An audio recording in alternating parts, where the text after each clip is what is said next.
ꯑꯩꯈꯣꯏ ꯂꯣꯏꯅ ꯆꯠꯄ ꯅꯠꯇꯦꯕꯀꯣ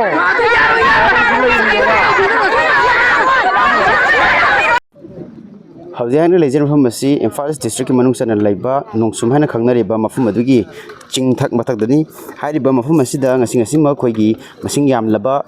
ꯗꯣꯂꯥꯏ ꯊꯥꯕꯤ ꯑꯃꯗꯤ ꯄꯨꯈꯥꯎ ꯍꯥꯏꯔꯤꯕ ꯅꯣꯡꯁꯨꯝꯒꯤ ꯍꯥꯏꯔꯤꯕ ꯈꯨꯟꯖꯥꯁꯤꯡ ꯏꯃꯥ ꯏꯕꯦꯜꯁꯤꯡꯅ ꯃꯐꯝ ꯑꯁꯤꯗ ꯂꯩꯔꯤꯕ ꯑꯩꯈꯣꯏꯒꯤ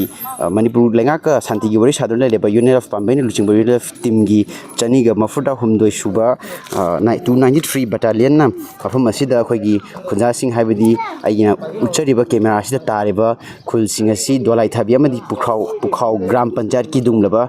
ꯇꯣꯉꯥꯟ ꯇꯣꯉꯥꯟꯕ ꯈꯨꯡꯒꯪꯁꯤꯡ ꯑꯁꯤꯅꯤ ꯑꯗꯨꯒ ꯍꯥꯏꯔꯤꯕ ꯆꯤꯡꯁꯤꯒꯤ ꯍꯦꯛ ꯋꯥꯡꯃꯗ ꯍꯥꯏꯔꯒꯗꯤ ꯑꯩꯈꯣꯏꯒꯤ 2023ꯗ ꯊꯣꯛꯈꯤꯕ ꯑꯗꯨꯒꯨꯝꯂꯕ ꯊꯧꯗꯣꯛ ꯀꯝꯃꯨꯅꯦꯜ ꯀꯟꯐ꯭ꯂꯤꯛ ꯑꯗꯨꯅ ꯃꯔꯝ ꯑꯣꯏꯔꯀꯥꯟꯗ ꯃꯤꯌꯥꯝꯅ ꯀꯥꯎꯉꯝꯅꯔꯣꯏꯗꯕ ꯊꯕꯛ ꯑꯃ ꯑꯣꯏꯅ ꯑꯩꯈꯣꯏꯒꯤ ꯄꯨꯈꯥꯎꯒꯤ ꯑꯩꯈꯣꯏꯒꯤ ꯃꯤꯑꯣꯏ 9 ꯂꯩꯈꯤꯗꯕ ꯑꯗꯨꯒꯨꯝꯂꯕ ꯄꯨꯈꯥꯎꯒꯤ ꯑꯗꯨꯒꯨꯝꯂꯕ ꯇꯝꯊꯤꯔꯕ ꯊꯧꯗꯣꯛ ꯊꯣꯛꯈꯤꯕ ꯃꯐꯝ ꯑꯗꯨꯅ ꯆꯤꯡꯁꯤꯒꯤ ꯍꯦꯛ ꯋꯥꯡꯃꯗꯅꯤ ꯍꯥꯏꯕꯁꯤ ꯊꯝꯖꯒꯦ ꯑꯗꯨꯒ ꯃꯐꯝ ꯑꯁꯤꯗ ꯁꯤꯒꯨꯝꯂꯕ ꯄꯥꯝꯕꯩꯅ ꯂꯨꯆꯤꯡꯕ ꯌꯨꯅꯤꯌꯟ ꯑꯣꯐꯀꯤ 293 ꯕꯠꯇꯥꯂꯤꯌꯟ ꯑꯁꯤꯅ ꯊꯧꯗꯣꯛ ꯑꯗꯨꯒꯤ ꯃꯇꯨꯡꯗꯒꯤ ꯇꯥꯔꯛꯄꯗꯒꯤ ꯃꯇꯝꯗꯒꯤ ꯍꯧꯔꯒ ꯃꯐꯝ ꯑꯁꯤꯗ ꯂꯩꯗꯨꯅ ꯑꯩꯈꯣꯏꯒꯤ ꯍꯥꯏꯔꯤꯕ ꯃꯐꯝ ꯑꯁꯤꯗ ꯂꯩꯕ ꯗꯣꯂꯥꯏ ꯊꯥꯕꯤ ꯑꯃꯗꯤ ꯄꯨꯈꯥꯎ ꯒ꯭ꯔꯥꯝ ꯄꯟꯆꯥꯌꯠꯀꯤ ꯈꯨꯟꯖꯥꯁꯤꯡ ꯇꯣꯉꯥꯟ ꯇꯣꯉꯥꯟꯕ ꯈꯨꯡꯒꯪꯁꯤꯡ ꯅꯣꯡꯁꯨꯝ ꯌꯥꯎꯅ ꯈꯨꯜ ꯑꯁꯤ ꯑꯗꯨꯛꯀꯤ ꯃꯇꯤꯛ ꯈꯨꯜ ꯈꯔ ꯇꯥꯔꯤ ꯃꯐꯝ ꯑꯁꯤꯗ ꯍꯥꯏꯔꯤꯕ ꯈꯨꯟꯖꯥꯁꯤꯡ ꯑꯁꯤ ꯉꯥꯛꯇꯨꯅ ꯂꯥꯛꯂꯤ ꯇꯧꯕꯇꯕꯨ ꯌꯥꯝꯅ ꯈꯪꯍꯧꯗꯕ ꯃꯑꯣꯡ ꯑꯃꯗ ꯊꯥ ꯑꯁꯤꯒꯤ ꯍꯧꯈꯤꯕ ꯇꯥꯔꯤꯛ 18ꯗ ꯑꯩꯈꯣꯏꯒꯤ ꯂꯨꯞ ꯑꯁꯤꯒꯤ ꯗꯤꯐꯦꯟꯁ ꯁꯦꯀ꯭ꯔꯦꯇꯔꯤ ꯑꯃꯗꯤ ꯃꯤꯂꯤꯇꯔꯤ ꯑꯦꯐꯤꯌꯔꯁ ꯀꯃꯤꯇꯤꯒꯤ ꯆꯤꯌꯔꯃꯦꯟꯅ ꯈꯨꯌꯦꯛ ꯄꯤꯗꯨꯅ ꯊꯥꯗꯣꯔꯛꯈꯤꯕ ꯆꯦꯔꯣꯜ ꯑꯃꯒꯤ ꯃꯇꯨꯡ ꯏꯟꯅ ꯃꯐꯝ ꯑꯁꯤꯗ ꯂꯩꯔꯤꯕ 293 ꯕꯠꯇꯥꯂꯤꯌꯟ ꯑꯃꯗꯤ ꯑꯩꯈꯣꯏꯒꯤ ꯃꯁꯤꯒ ꯆꯞ ꯃꯥꯟꯅꯅ ꯐꯌꯦꯡꯗ ꯂꯩꯔꯤꯕ 294 ꯕꯠꯇꯥꯂꯤꯌꯟ ꯐꯌꯦꯡꯒꯤꯗꯨꯁꯨ ꯑꯗꯨꯝ ꯁꯥꯏꯅ ꯃꯐꯝ ꯑꯁꯤꯗ ꯂꯩꯔꯤꯕ ꯑꯁꯨꯝꯒꯨꯝꯅ ꯈꯨꯟꯖꯥꯁꯤꯡ ꯉꯥꯛꯂꯤꯕꯅꯤ ꯇꯧꯕꯇꯕꯨ ꯈꯪꯍꯧꯗꯅ ꯊꯣꯛꯂꯛꯈꯤꯕ ꯑꯣꯔꯗꯔꯗꯨꯅ ꯃꯔꯝ ꯑꯣꯏꯔꯀꯥꯟꯗ ꯉꯁꯤ ꯐꯥꯎꯕꯒꯤ ꯃꯅꯨꯡꯗ ꯍꯥꯏꯕꯗꯤ 15 ꯑꯦꯄ꯭ꯔꯤꯜ ꯐꯥꯎꯒꯤ ꯃꯅꯨꯡꯗ ꯂꯩꯔꯤꯕ ꯕꯠꯇꯥꯂꯤꯌꯟ ꯑꯅꯤꯁꯤ ꯍꯦꯗꯀ꯭ꯋꯥꯇꯔꯗ JSQꯗ ꯔꯤꯄꯣꯔꯠ ꯇꯧꯒꯗꯕꯅꯤ ꯍꯥꯏꯅ ꯊꯣꯛꯂꯛꯈꯤꯕ ꯆꯦꯔꯣꯜꯅꯤ ꯃꯗꯨꯒꯤ ꯃꯇꯨꯡ ꯏꯟꯅ ꯑꯩꯈꯣꯏꯒꯤ ꯀꯦꯝꯞꯁꯤꯗ ꯂꯩꯔꯝꯃꯤꯕ ꯑꯩꯈꯣꯏꯒꯤ ꯂꯥꯟꯃꯤꯁꯤꯡ ꯍꯦꯗꯀ꯭ꯋꯥꯇꯔꯗ ꯍꯟꯅꯕꯒꯤꯗꯃꯛꯇ ꯊꯧꯔꯥꯡ ꯇꯧꯔꯛꯄ ꯃꯇꯝꯗ ꯑꯩꯈꯣꯏꯒꯤ ꯃꯐꯝ ꯑꯁꯤꯗ ꯂꯩꯕ ꯈꯨꯟꯖꯥꯁꯤꯡ ꯍꯥꯏꯕꯗꯤ ꯃꯔꯨꯑꯣꯏꯅ ꯏꯃꯥ ꯏꯕꯦꯜꯁꯤꯡꯅ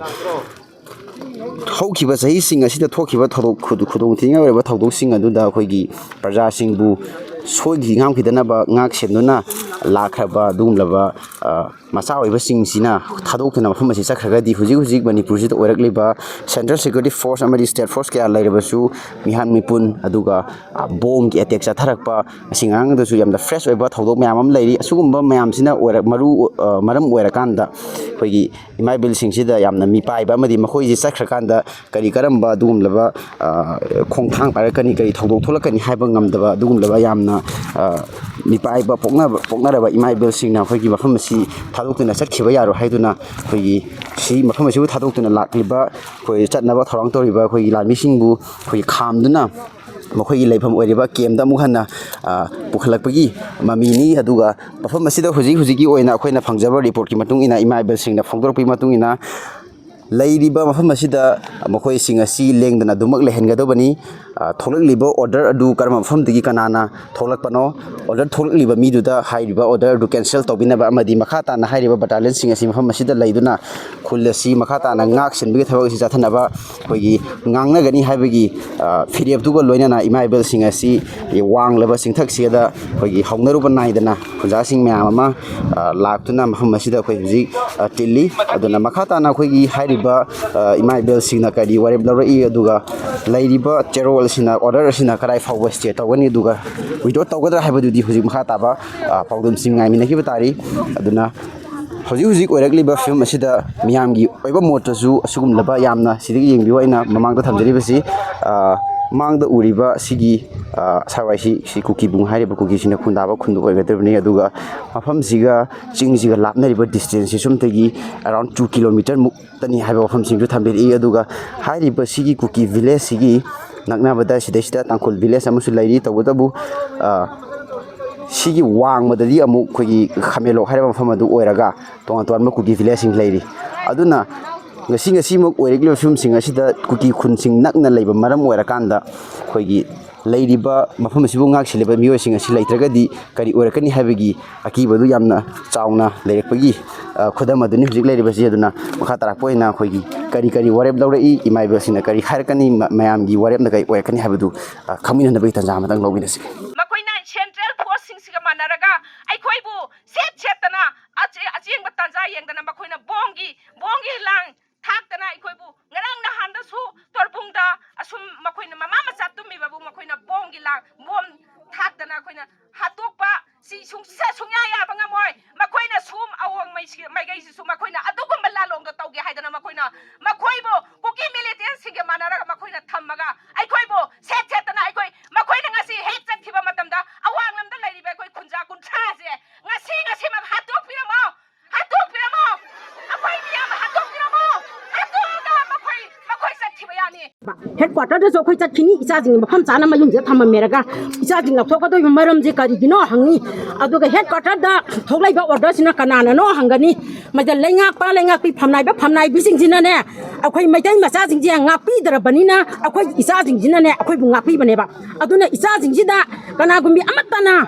action tor ba yaroi ba makoi de action tor pa matamda mama akhoi na makoi gi da makta song thokani ba isajing gi matuna mate pa yaroi isa mayam ta mamina su kanna yang ba yaroi mamina kanna yang apa do center oi gara lenga pi or mam to khoi na kwat kani ba ji isajing nang ta di khoi hingi bane ba macha jing jina ima jing je sok pa yaroi haidana ngak ta thawa yaw gai ahing tin khang da gai nungju nungja mar ta chaba thak ba khang da gi khak tana moina ngak pi dana lere sin ma thak ta makoi am tholo hai bi kana gi order no ba madagi order tholai ba do order ma pham do mama khoi da ta pi ra o sine khoi na lenga pi pham lai ba mayam da khoi na thamjani ba wa pham je akoi India government ga akoi kuki gi keno insurgent sing ga da akoi thajaba lete ha bi moi de am khatani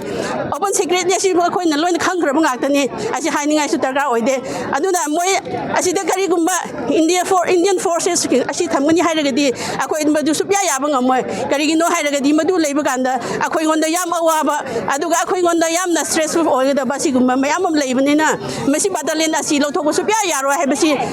haini ngai gi da makta aduga masi lothok yaro haibasi akoi gi khongjangni India sarkar na khoi chukumba lalong khoi gi makhoi lalong ne na lawe bata sengna makhoi na kautukta kadang panta moina haning ma manung da mohong da matam da bom thada da na haliba sigi thau je khoi siru tauge taubani aduna makhoi khoi chunga ya banga mai ai khoi imai ben yauna makhoi bu cha ba mi post sama thamji bak da khoi ma phamji leng na khoi lek cha da nei ni nungsum hariba khungang asibu thadokna sarkhinaba sem saramba chaniga mafudra humdoi suba battalion MPA gi salami singlup asi basing yamlaba khunja singna thingmadagi ngasi gi oina chalan khidre makha tarakpo oina hariba imaibel sing asina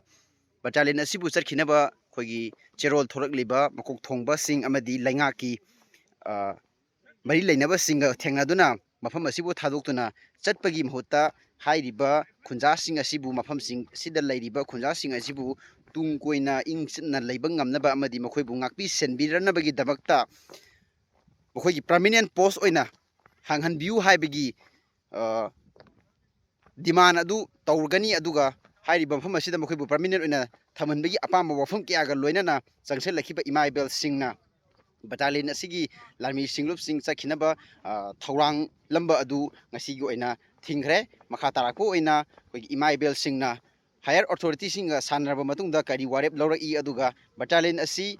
mafam ase thadokna namdana chathan khidgadi doribira natragana chathal loideribara haibadu meyam punna ngai mina khiba tari tawatu marak asida thamjaningi ba wafamdi kari gumba battalion asina thadokna mafam ase thadokna chatkhiba thoklabadi ngasai aina mamangdu thamjagiba singisigi hek wangmada aigi tung thangmada ubiriba sigi chinglon sida lairiba posi kubibung haidana khogi khun kuki khun sing lairi aduga mamang matamda lan sina irang sina horakpa matamda khoigi khamen loki tamthiraba thodok sing thokhiba laikhre aduga yamna naknaba jaga ama oina lairiba praja sing asi haukiba sahi sing asi da MP gi larmi singlup battalion asi laibana maram orakanda yamna ingchikna lairekhibani adubu hojik makhoina chakhraga di lairiba hojik lai orekliba law and order gi security gi oiba dugumlaba lapses kya marak sida praja sing asi kari karamba awaba mayok narakani haibagi chingnaba kaya leibaga loinana hairiba khongjang asi changselakibani aduna makhatana khongjang loisingi haidi praja singi maikaidegi kari karamba lainga ka amadi higher authority singa kari karamba mawong da yana buproke haibadu miyampuna nyamine khiba tari hiram sigi matang da problem jariba biswajit ainam elite news nongsum